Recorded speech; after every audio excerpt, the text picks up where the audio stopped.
हमेशा सदैव उस आसमां की तरह है जहां हम सब शिव के शिष्य एक तरह से रहते हैं।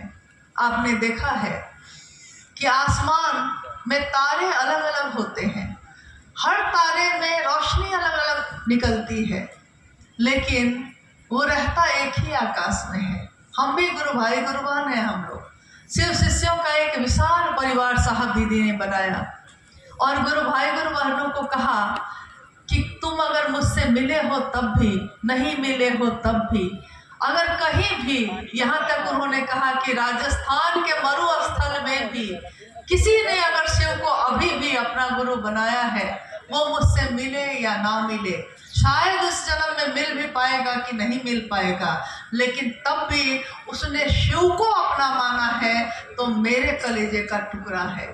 इससे ज्यादा साहब और कितना नजदीक हमको आपको लेके आ सकते हैं।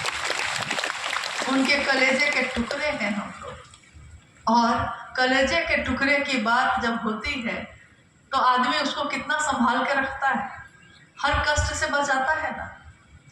हम सबको भी तो अपने लौकिक जीवन के कष्टों से वो बचाते हैं ताकि हम महादेव का काम कर सके। एक बार साहब ने कहा कि आप क्या सोचते हैं कि मैं आप लोगों को बहुत मानता हूँ। जैसे अगर कोई बीमार हो जाए, किसी को सर्दी खांसी हो जाए तो उसके लिए दवा मंगाने लगते थे साहब तुरंत। तो सब समझते थे कि साहब मुझको ज़्यादा मानते हैं। हर व्यक्ति यही कहता था, साहब मैं अगर बीमार हो जाऊं तो बेचैन हो जाते हैं। साहब ने एक दिन कहा कि आप क्या सोचते हैं कि मैं आपको प्रेम करता हूँ? अरे मुझसे ज़्यादा स्वार्थी तो इस दुनिया में कहीं कोई नहीं होगा। आप ठीक रहिएगा तब ना महादेव का काम करिएगा, इसके लिए आपकी परवाह करता हूँ ताकि आप ठीक रहिए तब ना मेरे महादेव का काम होगा। और कितनी परवाह करता हूँ तो गुरु भाई गुरु बहन चप्पल खोलकर आते हैं, बैठे हुए हैं, साहब से मिल रहे हैं, बारिश होने लगती है बाहर। साहब कहते हैं क्या आपने चमड़े की चप्पल पहनी है, पहन के आए हैं आप? गुरु भाई में से कोई कहता है जी ना हवाई चप्पल है, कोई कहता है प्लास्टिक का है, कोई कहता है चमड़ा का है। साहब कहते हैं जाओ जाओ उठा के हटा लो, खराब हो जाएगा। मुझको आश्चर्य लगता हमेशा कि ये कैसी बात साहब कह रहे हैं। मैं कितनी परवाह, इतनी परवाह तो कोई अपना जन्म दिया हुआ भी नहीं करता, जो मेरी चप्पल की भी परवाह करता हो, मेरे भोजन की भी करता हो, मेरे जीवन की भी करता हो। इतनी परवाह तो किसी ने आज तक की ही नहीं है जितनी उन्होंने हम सब की। शिव की ऊर्जा से, शिव के भाव से संजात, ये तीनों सूत्रों पे हम लोग अभी बात कर रहे थे, क्योंकि ये शिवगुरु महोत्सव भी, इसका आयोजन भी मात्र इसी उद्देश्य के लिए किया जाता है कि हम मनसा वाचा करुणा, हम स्वयं भी शिव के शिष्य बने और दुनिया के लोगों को भी प्रेरित कर सके कि वो भी शिव की तरफ चल सके। एकमात्र यही कामना होती है किसी भी शिव के शिष्य की। या वो अकेले में किसी से बात करता हो तब भी, लाखों की भीड़ में बात करता हो तब भी, उसकी कामना नहीं बदलती। उसकी कामना यही होती है कि मेरे गुरु शिव की दया बनी रहे, सब शिव शिष्टता में चलते रहे। शिव की ऊर्जा जो आज कण कण में उतरी हुई है शिव शिष्टता के रूप में, उस ऊर्जा से मिलने का विज्ञान है तीनों सूत्र।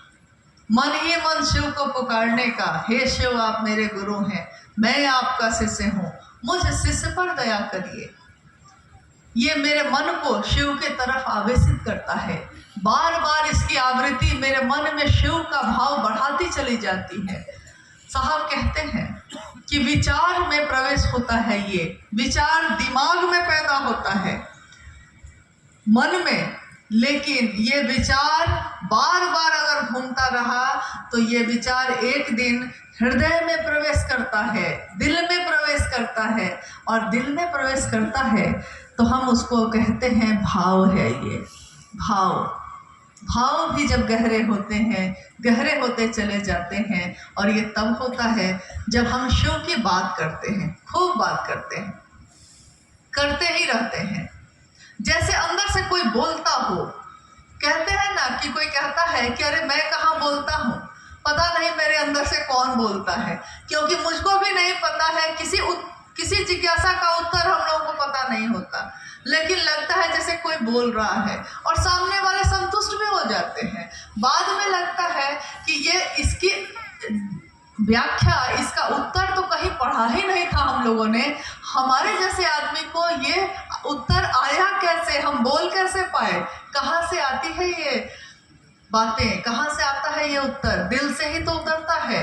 और दिल में अगर शिव का निवास हो जाए, दिल में अगर शिव का घर हो जाए, तब क्या होता है वो तो आप हम देख ही रहे हैं कि दिल मंदिर बन जाता है अगर शिव उसमें रहते हैं।